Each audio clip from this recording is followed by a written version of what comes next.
وہ یہ اس بچے کے اندر یہ آنے والے وقت کا نبی ہے، آنے والے وقت کا رسول ہے، اور آنے آخری امتیوں کا نبی محمد صلی اللہ علیہ وآلہ وسلم اس کا نام ہوگا۔ اب وہ راہب جو تھا اس نے ایک مشورہ دیا ابو طالب کو، حضرت طالب کو یہ مشورہ دیا کہ جو یہودی ہے، آگے آنے والے جو معاملات ہیں ان میں مشکلات پیش ہوں گی، تو یہودی اس بچے کا تعاقب کریں گے، پہچان لیں گے، چونکہ ہماری یہ پوری خواہش ہے کہ وہ آخری نبی جو آئیں گے ان کا پتہ چلے، اور ہم نے اپنی کتابوں میں جو پڑھا ہے، جو علم حاصل کیا ہے، اس میں جو ساری کی ساری نشانیاں ہیں وہ اس بچے کے اوپر پوری ہوتی ہیں۔ تو ایک راستے میں جاتے ہوئے ایک اونٹ کو دیکھا، آپ صلی اللہ علیہ وسلم نے ایک اونٹ کو دیکھا، وہ اونٹ بھی آپ صلی اللہ علیہ وسلم کو دیکھ کر بالکل زمین کے ساتھ لگ گیا اور بلبلانے لگا۔ یہ ساری نشانیاں جو تھی یہ اس بات کا ثبوت تھی کہ ہمارے نبی، یہ جو 12 سالہ بچہ ہے، یہ نبوت ان کو ملے گی اور رسالت ان کو ملے گی، اور اللہ تعالیٰ ان سے ان کے آخری جو امت ہے اس کے جو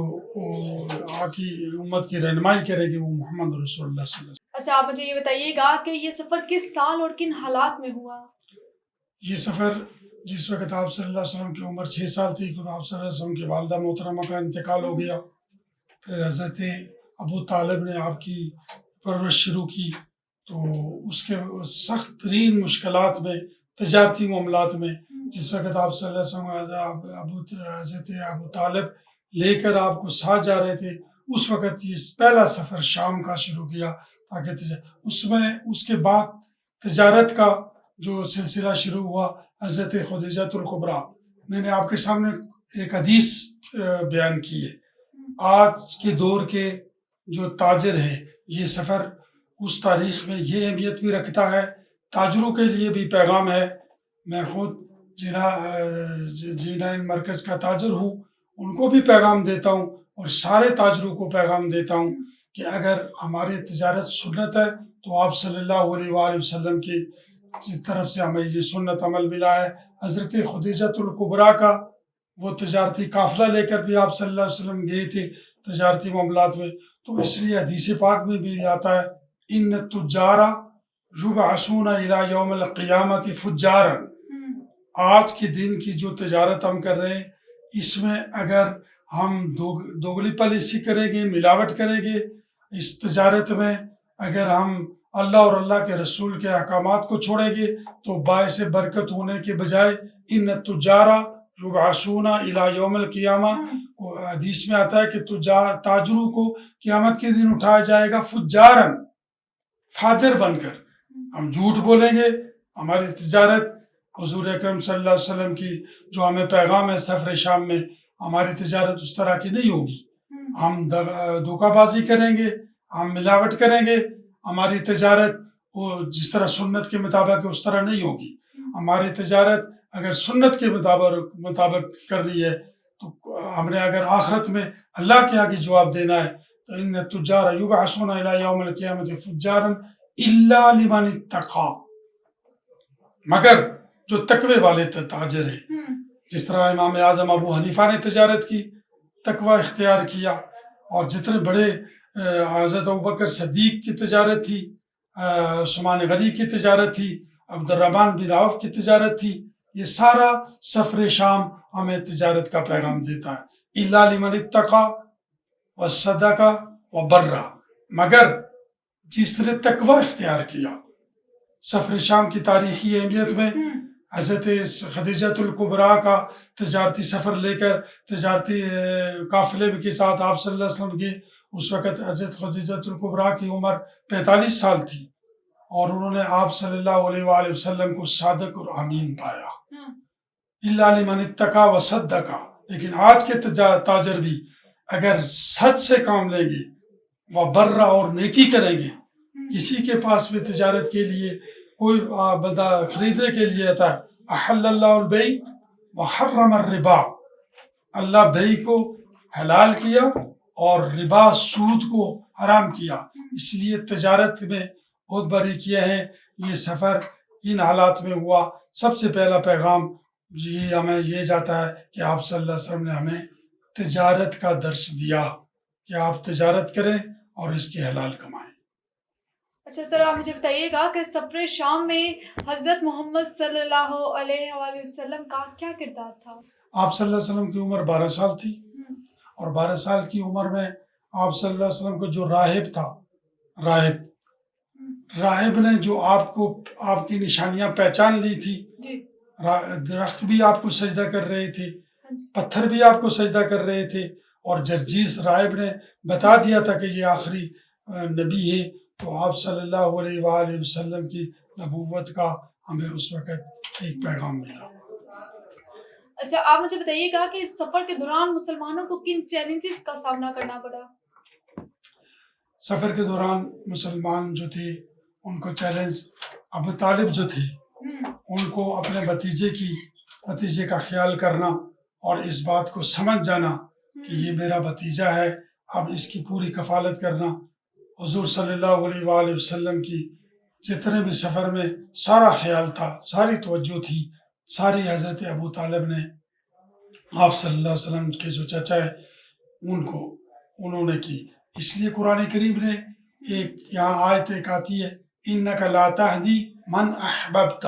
وَلَكِنَّ اللَّهَ يَهْدِي مَنْ يَشَاءُ۔ اللہ نے کہا میرے نبی آپ ہدایت نہیں دے سکتے، لا تہدی من احببت، جس کو آپ چاہتے۔ آپ صلی اللہ علیہ وسلم کی بڑی آخر میں خواہش تھی کہ حضرت ابو طالب کے لیے دعائیں کی، لیکن انک لا تہدی، قرآن نے کہا لا تہدی من احببت، جس کو آپ، ولیکن اللہ یہدی من یشاء، جس کو اللہ ہدایت دیتا ہے۔ اس سے ثابت ہوا کہ ہدایت کس کے پاس ہے؟ اللہ کے پاس ہے۔ تو اس سفر میں کافی پریشانیاں تھیں، چیلنجز تھے، تو وہ سارے کے سارے ابو طالب نے پورے کیے۔ اچھا، وہ کون سے چیلنجز تھے جن کا سامنا کرنا پڑا مسلمانوں کو، یا پھر حضرت محمد صلی اللہ علیہ وسلم کو اس سفر شام میں کون سی مشکلات پیش آئی تھی؟ راستے میں جاتے ہوئے جتنی بھی راستے میں معاملات تھی، ایک راہب نے روک لیا تھا جی اور انہوں نے پھر ان کو روک کر ایک پیشن گوئی کی تھی۔ بحیرہ راہب اس کا نام تھا، جی جرجیس بھی اس کو کہتے۔ جی وہ خانقاہ سے باہر آ گیا اور اس نے فوراً یہ بات کہی کہ یہ آخری نبی ہے، اگر آگے یہود یا ایھا الذین آمنوا، اے ایمان والو، لا تتخذوا الیہود والنصارى اولیاء، یہودی اور نصرانی آپ کے دوست نہیں ہو سکتے۔ تو آگے یہودی اسی طاق میں تھے کہ یہ جو بچہ ہے اس کو پہچان کر ایک درخت کے نیچے آپ صلی اللہ علیہ وآلہ وسلم لیٹ گئے،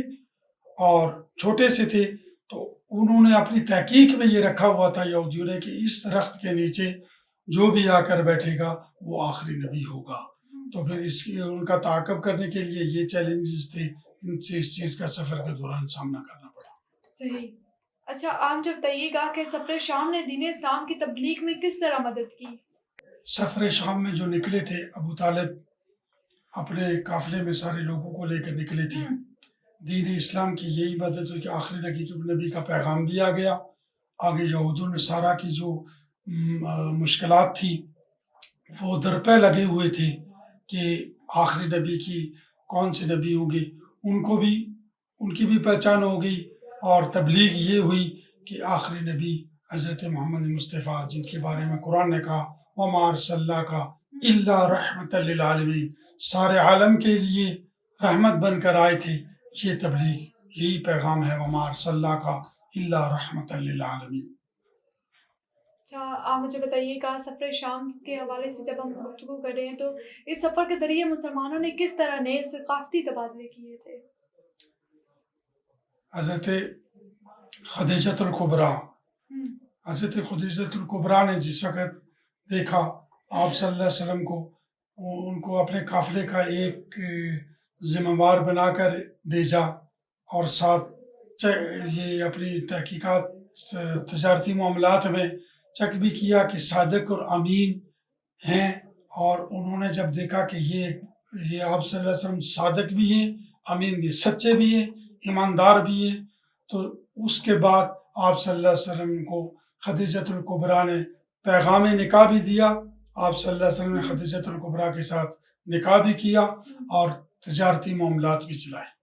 جیسے کہ ہم سفر شام کے حوالے سے گفتگو کر رہے ہیں اور آپ نے سفر شام کے کرامات سے ریلیٹڈ بات کی، تو اس کے کیا اثرات ہوئے تھے اس پہ روشنی ڈالیے گا۔ دیکھیں اس وقت بت پرستی بہت زیادہ تھی جی اور یہود و ہنود اسی تعاقب میں تھے کہ آخر نبی کون ہوگا۔ عیسیٰ علیہ السلام کی اٹھ جانے کے بعد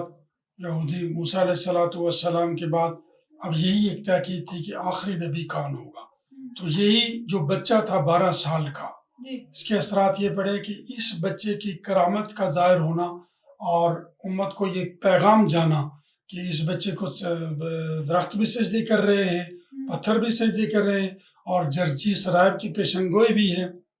اسی کی وجہ سے یہ قرآن مقدس ہمارے پاس پہنچا، دین کے احکامات ہمارے پاس پہنچے۔ آج جتنے بھی احکامات دین کے ہمارے پاس چل رہے ہیں، یہی ایک پیغام تھا جو یہی اس بچے اتنے بڑے ہو کر آپ صلی اللہ علیہ وسلم جس طرح پیغام ہمیں پہنچایا، اور یہی پیغام تھا کہ وما ارسلناک الا رحمت للعالمین، پوری رحمت کے لیے، پوری رحمت للعالمین بنے۔ رحمت للعالمین مسلمین نہیں ہے کہ مسلمان کے لیے یا کسی اور کے، پوری رحمت پورے عالمین کے جتنے لوگ ہیں ان کے لیے یہ بنے۔ وما ارسلناک کا پھر قرآن نے کہا ہم نے جو نبی بھیجے وما ارسلناک الا مگر رحمت للعالمین، پورے عالم کے لیے رحمت بنا کر بھیجیے۔ بہت شکریہ سر آپ کی تشریف آوری کا۔ آپ سب کا بھی بہت شکریہ، آپ نے ہمارے ساتھ اسلام کا سفر میں شرکت کی، خاص طور پر سفر شام کے موضوع پر ہم نے اس سفر کی اہمیت اور اس کے اثرات پر بات کی، اور امید کرتے ہیں کہ آپ کو یہ معلومات پسند آئی ہوں گی۔ اگلی قسط میں نئے موضوعات کے ساتھ دوبارہ ملیں گے۔ اللہ ہمیں ہدایت عطا فرمائے اور ہمیں دین اسلام کی پیغام کو پھیلانے کی توفیق دے۔ اللہ حافظ۔